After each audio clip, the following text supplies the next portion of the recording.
പുതിയ വീഡിയോയിലേക്ക് എല്ലാവർക്കും സ്വാഗതം. ഇന്ന് നമ്മൾ ചെയ്യുന്നത് ക്ലാസ് 6ൻ്റെ ചാപ്റ്റർ 2-ലെ പേജ് നമ്പർ 45 to 46-ലെ ഫിഗർ ഇറ്റ് ഔട്ട് ആണ്. അപ്പോൾ നിങ്ങൾക്ക് വീഡിയോസ് ഇഷ്ടപ്പെട്ടാൽ ചാനൽ സബ്സ്ക്രൈബ് ചെയ്യാനും നിങ്ങളുടെ ഫ്രണ്ട്സിനൊക്കെ ഷെയർ ചെയ്ത് കൊടുക്കാനും മറന്നു പോകരുത്. അതേപോലെ വീഡിയോ ലൈക്ക് ചെയ്യാൻ മറക്കരുത് കേട്ടോ. ചാനൽ സബ്സ്ക്രൈബ് ചെയ്തിട്ട് വേണം നിങ്ങൾ വീഡിയോസ് കാണാൻ. അപ്പോഴേ ഞാനിടുന്ന അടുത്ത വീഡിയോസിൻ്റെ നോട്ടിഫിക്കേഷൻ നിങ്ങൾക്ക് വരത്തുള്ളൂ. അപ്പോൾ നമ്മുടെ ഫസ്റ്റ് ക്വസ്റ്റ്യൻ എന്താണെന്ന് നോക്കാം. വേർ ആർ ദി ആംഗിൾസ് എവിടെയാണ് എന്ന് നമ്മൾ ഈ ഓരോ ക്വസ്റ്റ്യനിലും കണ്ടുപിടിക്കണം. First one, angles in a ക്ലോക്കിലെ ആംഗിൾസിനെ കുറിച്ചുള്ളതാണ് നമ്മുടെ ആദ്യത്തെ question. The hands of a clock make different angles at different times. അപ്പോൾ ഒരു ക്ലോക്കിന് രണ്ട് ഹാൻഡ്സ് ഉണ്ടല്ലേ, മിനിറ്റ് ഹാൻഡും അവർ ഹാൻഡും. അപ്പോൾ ഈ രണ്ട് ഹാൻഡുകളും ഡിഫറെൻറ്റ് ടൈംസിൽ ഡിഫറെൻറ്റ് ആംഗിൾസ് ആണ് മേക്ക് ചെയ്യുന്നത്. At 1 o'clock the angle between the hands is 30 degree. അപ്പോൾ ഈ ചെറിയ ഹാൻഡ് 1 o'clock എത്തുമ്പോൾ ആംഗിൾ എത്രയാണ് എന്ന് പറഞ്ഞിട്ടുണ്ട്? 30 degree ആണ് എന്ന് പറഞ്ഞിട്ടുണ്ട്. വൈ എന്നാണ് ക്വസ്റ്റ്യൻ. എന്തുകൊണ്ടാണ് ഇവിടെ 1 o'clock എത്തുമ്പോൾ ഈ രണ്ട് ഹാൻഡുകളുടെയും ഇടയ്ക്ക് 30 degree ആംഗിൾ വരുന്നത് എന്തുകൊണ്ടാണ് എന്നാണ് ക്വസ്റ്റ്യൻ. എന്തുകൊണ്ടാണ്? നമുക്കറിയാം, ഒരു ക്ലോക്കിൽ ഒരു സർക്കിളാണല്ലേ ക്ലോക്ക് എന്ന് പറയുമ്പോൾ. അത് എത്ര ഡിഗ്രിയാണ്? ഫുൾ ടേൺ എന്ന് പറയുന്നത് 360 degree ആണ്. അപ്പോൾ ക്ലോക്കിനെ എത്ര ഈക്വൽ പാർട്സ് ആയിട്ടാണ് ഇവിടെ ഡിവൈഡ് ചെയ്തിട്ടുള്ളത്? 12 വരെയാണുള്ളത് അല്ലേ. അപ്പോൾ 12 ഈക്വൽ പാർട്സ് ആയിട്ടാണ് ഈ ക്ലോക്കിനെ ഡിവൈഡ് ചെയ്തിട്ടുള്ളത്. അപ്പോൾ ഇതിലെ ഓരോ പാർട്ടും എത്ര വെച്ചാണ് എന്ന് കണ്ടുപിടിക്കാൻ നമ്മൾ എന്ത് ചെയ്താൽ മതി? ടോട്ടൽ 360 degree ആണ്. അതിനെ 12 ഈക്വൽ പാർട്സ് ആയിട്ടാണ് ഡിവൈഡ് ചെയ്തിട്ടുള്ളത്. അപ്പോൾ 360 ഡിവൈഡഡ് ബൈ 12 ചെയ്ത് കഴിഞ്ഞാൽ ഒരു പാർട്ട് എത്രയാണ് എന്നുള്ളത് നമുക്ക് മനസ്സിലാവും. എത്ര വരും? 12 3s are 36. പിന്നെ ഈ സീറോയും കൂടെ നമ്മൾ ഇട്ട് കൊടുക്കുന്നു. അല്ലെങ്കിൽ 360 ഡിവൈഡഡ് ബൈ 12 ചെയ്താലും മതി കേട്ടോ. അപ്പോൾ എത്ര കിട്ടി? 30 degree എന്ന് കിട്ടി കണ്ടോ. അപ്പോൾ 12 തൊട്ട് 1 വരെ ഒരു പാർട്ടാണ്, 1 തൊട്ട് 2 വരെ അടുത്ത പാർട്ടാണ്, 2 തൊട്ട് 3 വരെ അടുത്ത പാർട്ട്. ഇങ്ങനെ 12 ഈക്വൽ പാർട്സ് ആയിട്ടാണ് ഡിവൈഡ് ചെയ്തിട്ടുള്ളത്. അപ്പോൾ 12 തൊട്ട് 1 വരെ എത്രയാണ്? 30 degree ആണ്. അതുപോലെ 1 തൊട്ട് 2 വരെ അതേപോലെ 30 ആയിരിക്കും. 2 തൊട്ട് 3 വരെ അതേപോലെ 30 ആയിരിക്കും. അപ്പോൾ ഇനി 12 തൊട്ട് 2 വരെയുള്ള കണ്ടുപിടിക്കണേ എന്ത് ചെയ്യണം? അപ്പോൾ 30യെ നമ്മൾ 2 കൊണ്ട് മൾട്ടിപ്ലൈ ചെയ്യണം. ഇപ്പോൾ എന്തുകൊണ്ടാണ് നിങ്ങൾക്ക് മനസ്സിലായല്ലോ. അപ്പോൾ നമുക്ക് വൈ എന്നുള്ള ക്വസ്റ്റ്യൻ എന്തെഴുതാം ആൻസർ? ഞാനിവിടെ എഴുതുന്നില്ല, ഇച്ചിരി ലെങ്തിയാണ്. അപ്പോൾ ഞാൻ പറഞ്ഞു തരാം. നിങ്ങൾക്ക് അത് നോട്ടിൽ എഴുതണമെങ്കിൽ നിങ്ങളത് കേട്ടിട്ട് നോട്ടിലോട്ട് എഴുതുക കേട്ടോ. The clock dial has been divided into 12 equal parts and the clock dial of clock represent angle of 360 degree. So angle measure of each part is 360 degree by 12 is equal to 30 degree. Thus at 1 o'clock the angle between the hands is 30 degree. മനസ്സിലായല്ലോ. ഇനി അടുത്തത്, what will be the angles at 2 o'clock and at 4 o'clock and 6 o'clock? അപ്പോൾ 2 o'clock എന്ന് പറയുമ്പം അതാ ഇവിടെ താഴത്തെ പിക്ചറിൽ നോക്കിയേ, നമ്മുടെ ചെറിയ ഹാൻഡ് 2-ൽ വരും, വലിയ ഹാൻഡ് 12-ലും ആയിരിക്കും. മിനിറ്റ് ഹാൻഡ് 12-ലും അടുത്ത അവർ ഹാൻഡ് 2-ലും ആയിരിക്കും. അപ്പോൾ ഇതിന് ബിറ്റ്വീനുള്ള ആംഗിൾ നമ്മൾ കണ്ടുപിടിക്കണം. ഇതിന് ബിറ്റ്വീൻ എത്ര പാർട്സ് ഉണ്ട്? അപ്പം ഇതാ ഇവിടെ 1 വരെ ഒരു പാർട്ട്, 2 വരെ അടുത്ത പാർട്ട്. അപ്പോൾ ടോട്ടൽ 2 പാർട്സ് ആണുള്ളത്. അപ്പോൾ 2 o'clockൻ്റെ കണ്ടുപിടിക്കണേ നമ്മൾ എന്ത് ചെയ്യണം? 2 o'clockൻ്റെത് കണ്ടുപിടിക്കണമെങ്കിൽ ഒരു പാർട്ട് 30 degree ആണ്. അതുപോലത്തെ 2 പാർട്സ് ഉണ്ട്. അപ്പോൾ 2 × 30 degree is equal to 60 degree ആണ് 2 o'clockലെ ആംഗിൾ. ഇനി അടുത്തത് 4 o'clock. 4 o'clock എന്താ? നമുക്കിവിടെ ഫിഗർ തന്നിട്ടുണ്ട്. എത്ര പാർട്സ് ഉണ്ട്? ഇവിടെ വരെ 1 2 3 4 പാർട്സ് ഉണ്ട് അല്ലേ. അപ്പോൾ 4 × 30 degree ചെയ്താൽ നമുക്ക് ആൻസർ കിട്ടും. 4 3s are 12. ഇനി ഇതിൻ്റെ ഒരു സീറോയും കൂടെ ഇട്ട് കൊടുക്കുന്നു, 120 degree. ഇനി അടുത്തത് 6 o'clock. 6 o'clock എന്ന് പറയുമ്പം ഈ ചെറിയ ഹാൻഡ് എവിടെ വരും? ഇതാ ഇങ്ങോട്ട് വരും. അപ്പോൾ ഇത് സ്ട്രെയിറ്റ് ആംഗിളായി അല്ലേ. സ്ട്രെയിറ്റ് ആംഗിൾ എത്രയാണ്? 180 degree അല്ലേ. നമുക്ക് എങ്ങനെ എഴുതാം? 6 × 30. 6 പാർട്സ് ആണ്. അപ്പോൾ 6 × 30 ഈസ് ഈക്വൽ ടു 180 degree. ഇതുപോലെ ഏത് ടൈമിൻ്റെ വേണമെങ്കിലും നമുക്ക് കണ്ടുപിടിക്കാം. Explore other angles made by the hands of a clock. ബാക്കിയുള്ള ആംഗിൾസും കൂടെ എക്സ്പ്ലോർ ചെയ്യാൻ പറഞ്ഞിട്ടുണ്ട്. അപ്പോൾ നമുക്കിവിടെ 1 കിട്ടി, 30, 2 60 കിട്ടി. നമുക്കിനി കിട്ടാനുള്ളത് അപ്പോൾ 3 കിട്ടിയിട്ടില്ല അല്ലേ? നമുക്ക് 3 കിട്ടിയിട്ടില്ല, 4 കിട്ടി, ഇനി നമുക്ക് 5 കിട്ടാനുണ്ട്, 6 കിട്ടി. അതേപോലെ ബാക്കി ഇങ്ങോട്ടുള്ള ഓരോന്നും കണ്ടുപിടിക്കാം. എന്ത് ചെയ്താൽ മതി? ടൈമിനെ നമ്മൾ 30 ഡിഗ്രി കൊണ്ട് മൾട്ടിപ്ലൈ ചെയ്ത് കഴിഞ്ഞാൽ ഓരോ ടൈമിൻ്റെയും ആംഗിൾ നമുക്ക് കിട്ടും. അപ്പോൾ 3യുടെ എന്തായിരിക്കും? 3 × 30 ഡിഗ്രി, ദാറ്റ് ഈസ് 90 ഡിഗ്രി. 5ൻ്റെ എന്തായിരിക്കും? 5 × 30 ഡിഗ്രി, ദാറ്റ് ഈസ് 150 ഡിഗ്രി. ഇങ്ങനെ ഓരോ ടൈമുകളുടേതും നമുക്ക് കണ്ടുപിടിക്കാനായിട്ട് സാധിക്കും. ഓക്കെ, ഇനി അടുത്തത്, ഇപ്പം നമ്മൾ ക്ലോക്കിൻ്റെ ആംഗിൾസ് ആണ് കണ്ടുപിടിച്ചത്. ഇനി നമ്മൾ ഡോറിൻ്റെ angle, the angle of a door. ഡോറിൻ്റെ ആംഗിൾ എങ്ങനെ കണ്ടുപിടിക്കാൻ നോക്കിയേ. Is it possible to express the amount by which a door is opened using an angle? അപ്പോൾ തുറന്നിരിക്കുന്ന ഒരു ഡോറിൻ്റെ എമൗണ്ടിനെ നമുക്ക് ആംഗിൾ യൂസ് ചെയ്തിട്ട് എക്സ്പ്രസ് ചെയ്യാൻ കഴിയുമോ എന്നാണ് നമ്മുടെ ഫസ്റ്റ് ക്വസ്റ്റ്യൻ. അല്ല, ഇങ്ങനെ ഒരു റൂമിൻ്റെ ഡോറ് തുറന്നിരിക്കുകയാണെങ്കിൽ അത് എത്രമാത്രം തുറന്നിരിക്കുന്നു എന്നുള്ളത് ആംഗിൾ യൂസ് ചെയ്തിട്ട് നമുക്ക് മെഷർ ചെയ്യാൻ കഴിയുമോ? കഴിയുമല്ലോ അല്ലേ? നമുക്ക് കറക്റ്റായിട്ട് ഇവിടെ ആംഗിൾ കിട്ടുന്നുണ്ട് അല്ലേ? അപ്പോൾ ഇതിനെ നമുക്ക് മെഷർ ചെയ്യാനായിട്ട് സാധിക്കും. അപ്പോൾ ഫസ്റ്റ് വണ്ണിൻ്റെ ആൻസർ നമുക്ക് എന്തെഴുതാം? യെസ് എന്നെഴുതാം. Yes, it is possible to express the amount by which a door is open using an angle. ഇനി അടുത്ത ക്വസ്റ്റൻ എന്താ? What will be the vertex of the angle and what will be the arms of the angle? അപ്പോൾ ഈ ആംഗിളിൻ്റെ vertex എന്തായിരിക്കും, ഈ ആംഗിളിൻ്റെ arms എന്തായിരിക്കും എന്നും കൂടെ നമ്മൾ പറയണം. ഇവിടുത്തെ വെർട്ടെക്സ് എന്തായിരിക്കും? വെർട്ടെക്സ് എന്ന് പറയുന്നത് നമ്മുടെ റൂമിൻ്റെ ഡോറ് ഇതേപോലെ തുറന്നിട്ടിട്ട് നോക്കിയാൽ നമുക്ക് കാണാൻ സാധിക്കും. എന്താണ്?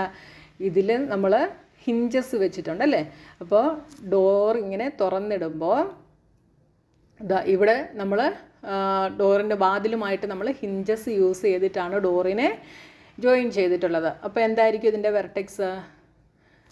ഹിഞ്ച് ആയിരിക്കും. Okay, the vertex of the angle will B hinge of the door. അപ്പോൾ എന്തെഴുതാം?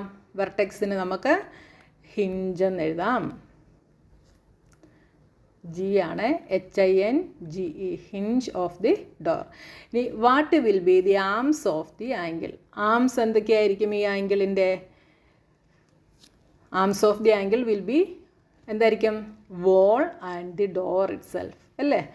ഒരാമ വോളായിരിക്കും, അടുത്ത ആമ ഡോറായിരിക്കും. അപ്പോൾ എന്തൊക്കെ എഴുതാം? Wall and the door. അപ്പോൾ നമ്മുടെ സെക്കൻഡ് ക്വസ്റ്റ്യനും കഴിഞ്ഞു.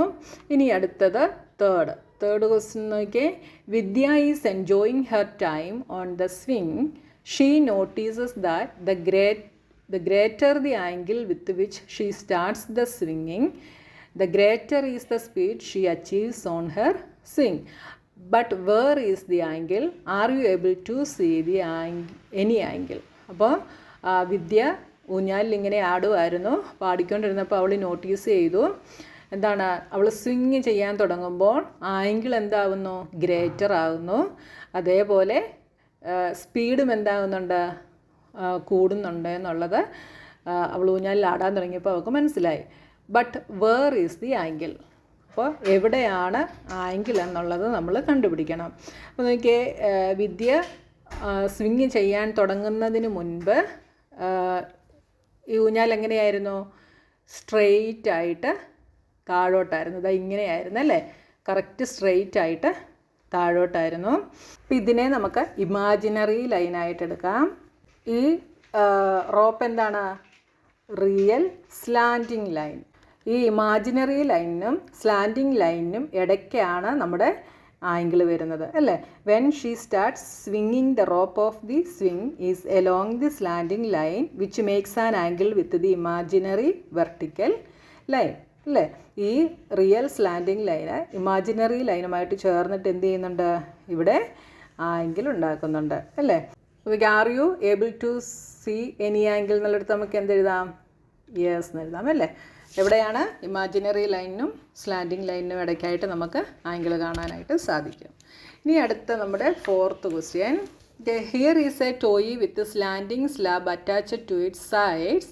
The greater the angles or slopes of the slabs, the faster the balls roll. നോക്കിയേ, ഇവിടെ സ്ലാൻഡിങ് സ്ലാബ് എന്ത് ചെയ്തിട്ടുണ്ട്, സൈഡുമായിട്ട് അറ്റാച്ച് ചെയ്തിട്ട് ഉള്ള ഒരു ടോയ് ആണ് ഇവിടെ തന്നിട്ടുള്ളത്. നോക്കിയേ, greater the angles or slope, അല്ലെങ്കിൽ ആംഗിൾ ഗ്രേറ്റർ ആകുകയോ അല്ലെങ്കിൽ സ്ലോപ്പ് ഗ്രേറ്റർ ആകുകയോ ചെയ്യുമ്പോൾ ബോൾ ഉരുളുന്നത് എങ്ങനെയാവും, സ്പീഡിലാവും. അതായത് ചരിവ് കൂടുന്നതനുസരിച്ച് ബോൾ ഫാസ്റ്ററായിട്ട് എന്ത് ചെയ്യും, മൂവ് ചെയ്യും. Can angles be used to describe the slope of the slabs? What are the arms of each angles? Which arm is visible and which is not? Can angles be used to describe the slope of the slabs? അപ്പോൾ സ്ലാബിൻ്റെ slope describe ചെയ്യാൻ വേണ്ടി നമുക്ക് angles use ചെയ്യാൻ കഴിയുമോ എന്നാണ് question. What are the arms of each angle? ഓരോ ആംഗിളിൻ്റെയും arms ഏതൊക്കെയാണ്, ഏത് ആമാണ് വിസിബിൾ ആയിട്ടുള്ളത്, വിസിബിൾ അല്ലാത്തത് ഏതാണ് എന്ന് പറയണം. അപ്പോൾ നോക്കിയേ, ഇവിടെ ഇതാണ് സ്ലാബ് എന്ന് പറയുന്നത് അല്ലേ. ഈ സ്ലാബ് ആംഗിൾ വരണമെങ്കിൽ എങ്ങനെ വരണം, ആംഗിൾ ഇതാ ഇങ്ങനെ വരണം, ഓരോന്നിലും ഇതാ ഇങ്ങനെ സ്ട്രെയിറ്റ് ആയിട്ട് വരണം അല്ലേ. ഈ ലൈനുമായിട്ടാണ് എന്ത് ചെയ്യുന്നത്, ഈ സ്ലാബ് ആംഗിൾ ഉണ്ടാക്കുന്നത് അല്ലേ. അപ്പോൾ നമുക്ക് എന്ത് പറയാം, yes angles can be use to describe the slope of the slab. അപ്പോൾ ഫസ്റ്റ് വണ്ണിൻ്റെ ആൻസർ നമുക്ക് യെസ് എന്ന് എഴുതാം. അടുത്ത എന്താണ്, what are the arms of each angle? എന്തൊക്കെയാണ്, ഹൊറിസോണ്ടൽ ഇമാജിനറി ലൈൻ, അതായത് ഇതാ നമ്മൾ ഈ വരച്ച ഈ ലൈന് ഇമാജിനറി ലൈൻസ് ആണ് കേട്ടോ. അപ്പോൾ ആംസ് ഏതൊക്കെയാണ്, horizontal imaginary line and slab are the arms of each angle. Okay, നമുക്ക് ഇവിടെ നമ്മൾ ഹൊറിസോണ്ടലായിട്ട് ലൈൻസ് നമ്മളിവിടെ വരച്ചു കൊടുത്തിട്ടുണ്ട്. ഇതാണ് ഒരാം, സ്ലാബ് അടുത്തയാം. Which arm is visible and which is not? അപ്പോൾ ഇവിടെ വിസിബിൾ ആയിട്ടുള്ളത് ഏതാണ്, വിസിബിൾ ആയിട്ടുള്ളത് സ്ലാബാണ് അല്ലേ. Slab arm is visible but horizontal line is not visible. ഈ ഹൊറിസോണ്ടൽ ലൈൻ വിസിബിൾ അല്ല. ഇപ്പോൾ ഞാനിതിവിടെ വരച്ചു കൊടുത്തത് കൊണ്ടാണ് എന്ത് ചെയ്യുന്നത്, ഇത് വിസിബിളായിട്ട് കാണുന്നത് കേട്ടോ. അല്ലാതെ ആണെങ്കിൽ ഈ ഹൊറിസോണ്ടൽ ലൈൻ വിസിബിൾ അല്ല. സ്ലാബ് ആം എന്താണ്, വിസിബിളാണ്. അത് നിങ്ങളിവിടെ എഴുതിക്കണം കേട്ടോ. ഇനി അടുത്ത fifth question, observe the images below where there is an insect and its rotated version. Can angles be used to describe the amount of rotation? How? What will be the arms of the angle and the vertex? Hint തന്നിട്ടുണ്ട്. Observe the horizontal line touching the insect. അപ്പോൾ ഇവിടെ ഈ ഇൻസെക്റ്റിനെ touch ചെയ്യുന്ന horizontal line ഇവിടെ നമുക്ക് ഇവിടെ observe ചെയ്യാനായിട്ട് സാധിക്കും. അപ്പോൾ എന്താ പറഞ്ഞിട്ടുള്ളത്, ഈ ഇൻസെക്റ്റ് റൊട്ടേറ്റ് ചെയ്യുന്ന എമൗണ്ട് നമുക്ക് ആംഗിൾ യൂസ് ചെയ്ത് ഡിസ്ക്രൈബ് ചെയ്യാൻ കഴിയുമോ എന്നാണ് ക്വസ്റ്റ്യൻ. ആദ്യത്തെ ഒരു ഒച്ചിൻ്റെ പടമാണ് നമുക്ക് തന്നിട്ടുള്ളത്. അപ്പോൾ ഈ ഒച്ചിൽ നമുക്ക് ഇങ്ങനെ ഒരു ലൈൻ നമുക്ക് കാണാനായിട്ട് പറ്റും അല്ലേ, വെർട്ടിക്കൽ ലൈൻ. താഴെ ഒരു ഹൊറിസോണ്ടൽ ലൈനുമുണ്ട്. അപ്പോൾ ഇത് രണ്ടും കൂടെ ചേരുന്നതാണ് എന്ത്, ഇവിടെ ആംഗിൾ. അപ്പോൾ ഈ ആംഗിൾ വെച്ച് നമുക്ക് എന്ത് ചെയ്യാൻ പറ്റും, ഇതിൻ്റെ റൊട്ടേഷൻ്റെ എമൗണ്ട് നമുക്ക് ഡിസ്ക്രൈബ് ചെയ്യാനായിട്ട് പറ്റും. അപ്പോൾ the rotation from vertical to horizontal position make an angle. അപ്പോൾ ഈ വെർട്ടിക്കൽ നിന്ന് ഹൊറിസോണ്ടലിലേക്കുള്ള ഈ ഒരു റൊട്ടേഷൻ ഇവിടെ എന്ത് ചെയ്യുന്നുണ്ട്, ആംഗിൾ മേക്ക് ചെയ്യുന്നുണ്ട്. We can imagine the meeting point of the two lines as the vertex. അപ്പോൾ ഈ രണ്ട് ലൈനിൻ്റെയും കൂടെ മീറ്റിംഗ് പോയിൻറ്റിനെ നമുക്ക് വെർട്ടെക്സ് ആയിട്ട് എടുക്കാം. And these two lines as arms of the angle അല്ലേ. ഈ രണ്ട് ലൈനും ആംഗിളിൻ്റെ ആംസ് ആയിട്ട് നമുക്ക് എടുക്കാം. മനസ്സിലല്ലോ. അപ്പോൾ വെർട്ടെക്സ് എന്താണെന്നും പറഞ്ഞു, what will be the arms അത് ഞാനിപ്പോൾ ഇവിടെ പറഞ്ഞു കേട്ടോ. ഇതിൻ്റെതും ഇവിടെ ഇങ്ങനെ വെർട്ടിക്കൽ ലൈൻ വരും. അപ്പോൾ ഈ വെർട്ടിക്കൽ ലൈനും ഹൊറിസോണ്ടൽ ലൈനുമാണ് ആമായിട്ട് വരിക. രണ്ടിൻ്റെയും കൂടെ മീറ്റിംഗ് പോയിൻ്റ് എന്തായിട്ടും വരും, വെർട്ടെക്സ് ആയിട്ടും വരും. അപ്പോൾ നമ്മുടെ ഫിഗർ ഇറ്റ് ഔട്ട് ഫുള്ള് കഴിഞ്ഞു. ഇനി അടുത്ത പോർഷനുമായി നമുക്ക് നെക്സ്റ്റ് വീഡിയോയിൽ കാണാം.